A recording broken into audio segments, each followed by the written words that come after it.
नमस्कार दोस्तों। आज इस वीडियो के माध्यम से मेडिटेशन का एक ऐसा सीक्रेट आपके साथ शेयर करने जा रहा हूं, जिस सीक्रेट को जानने के बाद में आपका जो मेडिटेशन का एक्सपीरियंस है वो 10 गुना तक बढ़ जाएगा। इस सीक्रेट को बहुत अच्छे से जानना पूरा साइंटिफिक सीक्रेट है, वैज्ञानिक सीक्रेट है। और इसको जानने के बाद में आप खुद महसूस करेंगे कि आपके जो ध्यान की अवस्था है, पहले किस तरह से ध्यान कर रहे थे और अब किस तरह से ध्यान करेंगे, उसमें बहुत बड़ा अंतर आपको देखने को मिलेगा। ये सीक्रेट है क्या, इसको ध्यान से समझना। मित्रों, हम हमारे जीवन में कुछ भी कर रहे हैं, विचारों को सोच रहे हैं, चल रहे हैं, फिर रहे हैं, घूम रहे हैं, इस यूनिवर्स को ऑब्जर्व कर रहे हैं, एक जो प्रक्रिया है हमारे भीतर वो कंटिन्यूअसली चलती आ रही है, और वो है हमारी सांस, हमारी ब्रेथ। सांस अंदर और बाहर लगातार, जब से हमने जन्म लिया और जब हमारी मृत्यु होगी तब तक हमारी जो ब्रेथ है वो अंदर और बाहर चलती रहती है। ध्यान से सुनना, एक बहुत गहरा सीक्रेट है, आपको कहीं पे भी ये मुश्किल से मिलेगा, क्योंकि ये रियलाइज्ड सीक्रेट है। तो क्या होता है, अगर आप ये देखें कि आपके भीतर अगर ब्रेथ की शॉर्टेज है, सांस की अगर कमी है, जैसे थोड़ा सा एक प्रैक्टिस करके देखिए। थोड़ी देर के लिए अगर आप सांस रोकते हो तो आपके अंदर एक छटपटाहट सी होने लगती है, सांस को लेने की होती है। आप रोक के देख सकते हो, थोड़ी देर के लिए रोकें, ज्यादा मत रोकें। अगर आप सांस थोड़ी देर के लिए रोकते हो तो आपके भीतर छटपटाहट सी होने लगती है, आप सांस लेना चाहते हो, कुछ लेना चाहते हो, कुछ प्राप्त करना चाहते हो। मित्रों, हमारी बॉडी में जो ब्रेथ है वो क्या काम करती है, हमारे बॉडी में ऑक्सीजन लेवल को मेंटेन करती है। ऑक्सीजन जो लेवल होता है, ऑक्सीजन लेवल किसमें? ब्लड में। उस ब्लड में ऑक्सीजन लेवल को मेंटेन करने के लिए कौन रेस्पॉन्सिबल होता है? हमारी ब्रेथ रेस्पॉन्सिबल होती है। हम सांस अंदर लेते हैं, ऑक्सीजन अंदर लेते हैं, ऑक्सीजन हमारे स्टमच में, हमारे फेफड़ों के आसपास वाले रीजन में मेटाबॉलिक रिएक्शंस करती है। मेटाबॉलिक रिएक्शंस में CO2 रिलीज होती है, तो CO2 वापस हम बाहर निकालते हैं, और उस मेटाबॉलिक रिएक्शंस में एनर्जी रिलीज होती है, जो एनर्जी हमारे शरीर को चलाने में उपयोगी होती है। जब भी हमारे बॉडी के भीतर ऑक्सीजन की शॉर्टेज होती है, हमारी ब्रेथ की शॉर्टेज होती है, ब्रेथ का शॉर्टेज ना कह के, जब हमारे बॉडी में ऑक्सीजन लेवल कम होता है, उस समय हमारी बॉडी को पर्याप्त ऊर्जा नहीं मिल पाती। और जब पर्याप्त ऊर्जा नहीं मिल पाती तो हम उस ऊर्जा को लेने के लिए, परसीव करने के लिए हम क्या करते हैं? हम छटपटाते हैं और फिर सांस को तेज धीरे लेते हैं। मित्रों, कभी कभी हमारे लाइफ में किसी चीज की हमें कमी महसूस होती है, पैसे की कमी, किसी ने रेस्पेक्ट नहीं दिया उसकी कमी, या फिर कोई इच्छा है वो पूरी नहीं हुई। तो जब जब हमें ऐसी कमियां लगती है तो कमियों को प्राप्त करने के लिए भी हम क्या करते हैं? हमारे अंदर एक छटपटाहट सी आती है। ये एक्सपीरियंस और सांस की कमी या फिर ऑक्सीजन की कमी, इन दोनों के एक्सपीरियंस को आप ऐसे समझिए, इन दोनों का जो जेनेटिकल इवोल्यूशन है, जो इतने मिलियंस ऑफ ईयर्स से हम यहाँ तक जब पहुंचे हैं, जेनेटिकल इवोल्यूशन इन दोनों का सेम पैटर्न में हमारे ब्रेन के अंदर हुआ है। तो आप जब ध्यान की अवस्था में बैठते हो तो आपको आपके आसपास वाले जो विचार हैं वो बड़ा परेशान करते हैं कि तुम्हारे से ये गलती होगी, तुम्हारे पास ये नहीं है, वो नहीं है, ये गड़बड़ चल रही है तुम्हारे जीवन में। तो वो विचार जो होते हैं उनसे हम ये चाहते हैं कि हम बाहर से कुछ प्राप्त करें, ये भी प्राप्त करें, उससे ये सही हो जाएगा, ये हो जाएगा तो सही हो जाएगा, ये हो जाएगा तो सही हो जाएगा, वो हो जाएगा तो सही हो जाएगा। अब ये जो पैटर्न बना हुआ है, इस पैटर्न को ब्रेक करने के लिए हम हमारे ब्रेथ का यूज कर सकते हैं।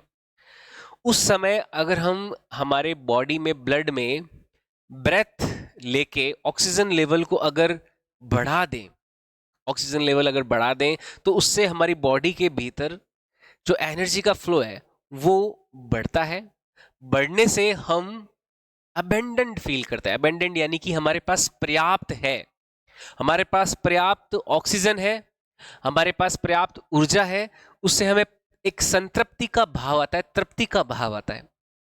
कहां पर? ये किस लेवल पर? ये बॉडी में ऑक्सीजन लेवल पे हुआ है और बॉडी के अंदर जो एनर्जी लेवल है उस पे हुआ है। लेकिन क्योंकि हमारे जीवन में जिन चीजों की कमी है और उस वजह से जो छटपटाहट होती है, या फिर हमारे जीवन में ऑक्सीजन की कमी से जो छटपटाहट होती है, उन दोनों का हम लेवल, दोनों की कंडीशनिंग क्योंकि सेम पैटर्न से हुई है ह्यूमन इवोल्यूशन के अकॉर्डिंग, तो जैसे ही हमारे ऑक्सीजन का लेवल हम पूरा कर लेते हैं और उसे बढ़ा देते हैं। कैसे बढ़ाते हैं ये भी मैं प्राणायाम की टेक्निक आपके साथ इस वीडियो के माध्यम से डिस्कस करूंगा, बताऊंगा। जैसे ही हमारी ऑक्सीजन लेवल बढ़ता है, बॉडी में एनर्जी का फ्लो बढ़ता है, उसी सेम कंडीशनिंग से हम तृप्ति और संतृप्ति का भाव महसूस करते हैं और हमें ये जो विचार होते हैं जो हमें हमारे जीवन की कमियों का एहसास दिलाते हैं वो दूर होने लगते हैं। क्योंकि हमें ऑक्सीजन और एनर्जी लेवल पे क्या मिल रही है? तृप्ति मिल रही है, संतृप्तता मिल रही है, तो हमें लगता है सब कुछ ठीक है, सब कुछ अच्छा है। तो ये जितने भी विचार है वो भी क्या होने लगते हैं? शांत होने लगते हैं, दूर होने लगते हैं। और जैसे ही हमारे जीवन से हमें कमियां दूर होती हुई लगती है, खत्म होती हुई लगती है, तो हमारा मन शांत होने लगता है। मन शांत जब होने लगता है तो हम मेडिटेटिव स्टेट में जाने लगते हैं और हम एक साधना को बहुत बेहतर तरीके से कर पाते हैं और समाधि की अवस्था तक पहुंच जाते हैं। समाधि की एक ऐसी अवस्था होती है जिसमें ब्रेन पूरी तरह से शांत होता है, सांस एकदम मध्यम मध्यम सी चल रही होती है, शरीर बहुत ही कम हिलडुल रहा होता है, बिल्कुल स्थिर होता है। शरीर को कम से कम ऊर्जा चाहिए सस्टेन करने के लिए, केवल धड़कन को धड़कते रहने के लिए, और सांस के फेफड़ों में अंदर बाहर सांस जाने के लिए इतनी सी ही ऊर्जा चाहिए। उस समय हम थोड़ी, अगर हमें ऑक्सीजन भी मिले, सांस थोड़ी थोड़ी धीरे अगर अंदर बाहर जा रही है तो भी हमारा शरीर छटपटाता नहीं है। और ऐसी अवस्था को मैं कहता हूं ध्यान की सर्वोच्च अवस्था, जिसमें हमने समाधि को प्राप्त कर लिया है। अब ये कैसे किया जाए? ब्लड में ऑक्सीजन लेवल को कैसे बढ़ाया जाए? ब्लड को या बॉडी को ऑक्सीजनेट कैसे करें, ऑक्सीकृत कैसे करें? इसके लिए हमें क्या करना होता है? हमें मेडिटेशन करने से पहले एक बहुत ही प्यारा प्राणायाम होता है, भस्त्रिका प्राणायाम। भस्त्रिका प्राणायाम में क्या होता है? हम हमारे शोल्डर के पास में ढीली मुठिया कंधों के बगल में लेके आते हैं और सांस जैसे ही अंदर लेते हैं तो हाथ को ऊपर लेके जाते हैं और फिर पूरे फोर्स के साथ हम सांस को बाहर छोड़ते हैं। और ऐसे कई सारे राउंड्स करते हैं। एक पूरे राउंड में 20 बार करते हैं, फिर दूसरे राउंड में 20 बार और, फिर तीसरे राउंड में 20 बार और। इस तरह से 20 20 20 60 हमें, जब हम भस्त्रिका प्राणायाम के काउंट्स कंप्लीट करते हैं तो उस ऑक्सीजन से हमारे बॉडी में, ब्लड में, उस ब्रेथ की फास्ट एक्सरसाइज से, किसी को अगर नहीं पता है भस्त्रिका प्राणायाम तो ध्यान से समझना, मुट्ठियों को हमारे बगल में रखना है और फुल फोर्स के साथ सांस को अंदर लेना है और फिर बाहर छोड़ना है। ऐसे 20 20 20 के 3 राउंड में 60 काउंट कंप्लीट करने होते हैं। आप जैसे ही ये कंप्लीट करोगे आपको लगेगा कि आपकी बॉडी में ऑक्सीजन लेवल बहुत बढ़ गया है और ऐसा होते ही आपके भीतर शांति की ओर एक अग्रसर आप होने लग जाएंगे, एक शांति की अवस्था आपको प्राप्त होने लग जाएगी। फिर भस्त्रिका प्राणायाम करने के बाद में सामान्य अवस्था में बैठ के कपालभाति, जिसमें सांस को तेजी से भीतर अंदर किया जाता है, उससे भी हमारे बॉडी का जो ऑक्सीजन लेवल है वो बढ़ता है, ब्लड में ऑक्सीजन लेवल बढ़ता है। ये करने के बाद में हम ध्यान की अवस्था में बैठते हैं, क्योंकि ऑक्सीजन की सप्लाई एक सर्टेन लेवल से काफ़ी अच्छी हो चुकी है। अब बॉडी को ऑक्सीजन बहुत ज़्यादा नहीं चाहिए, वो तृप्त हो चुका है, संतृप्त हो चुका है। तो उसमें छटपटाहट का जो भाव ऑक्सीजन की वजह से हो सकता है वो तो नहीं है।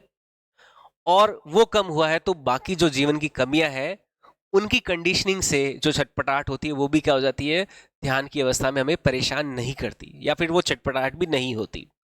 और वो नहीं होती तो हम आंखें बंद करके जो सामान्य जो रिलैक्सेशन है, विचारों का जो शांत होना है, उस तरफ अपना ध्यान बनाए रखते हैं तो मन धीरे धीरे धीरे शांत हो जाता है और हम एक समाधि की अवस्था को प्राप्त कर लेते हैं।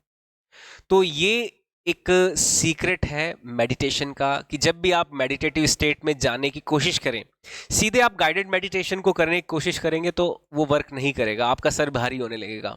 उससे पहले आप अपनी बॉडी को पूरी तरह से ऑक्सीजनेट कर लीजिए, ऑक्सीकृत कर लीजिए, उसके भीतर ब्लड में जो ऑक्सीजन की अमाउंट है उसको बढ़ा लीजिए। कैसे बढ़ाओगे? रैपिड ब्रेथ्स को इन आउट करके, इस तरह से, ठीक है। या फिर भस्त्रिका प्राणायाम या फिर कपालभाति प्राणायाम, जिसमें ब्रेथ को हम इन पूरा लेते हैं, फेफड़ों को भरते हैं और तेजी से छोड़ते हैं, तेजी से अंदर लेते हैं, तेजी से बाहर छोड़ते हैं। ये प्रक्रिया करने के बाद आप जब मेडिटेट करोगे, गाइडेड मेडिटेशन यूज करोगे, विपासना टेक्निक्स यूज करोगे, कुछ भी करोगे, तो उनका इफेक्ट आपके ऊपर बहुत बेहतरीन तरीके से आपको देखने को मिलेगा। तो उम्मीद करता हूं आपको इस वीडियो के माध्यम से मेडिटेशन का ये सीक्रेट, साइंटिफिक सीक्रेट आपको अच्छे से समझ में आया होगा। वीडियो में कमेंट करके अपनी राय जरूर देना, कोई प्रश्न हो तो जरूर पूछना, वीडियो अच्छा लगा हो तो लाइक जरूर करें, इसे शेयर भी करें, चैनल को सब्सक्राइब नहीं किया तो सब्सक्राइब भी कर सकते हैं। और एक और बात, अगर आप सिस्टमैटिकली योगा मेडिटेशन सीखना चाहते हैं, प्राणायाम सीखना चाहते हैं, तो मुझे मेरे व्हाट्सएप नंबर जो डिस्क्रिप्शन में दिया गया है, जो वीडियो के नीचे आपको देखने को मिल जाएगा, उस पर आप मुझे व्हाट्सएप कर सकते हो। बहुत बहुत धन्यवाद मित्रों। जय हिंद, जय भारत।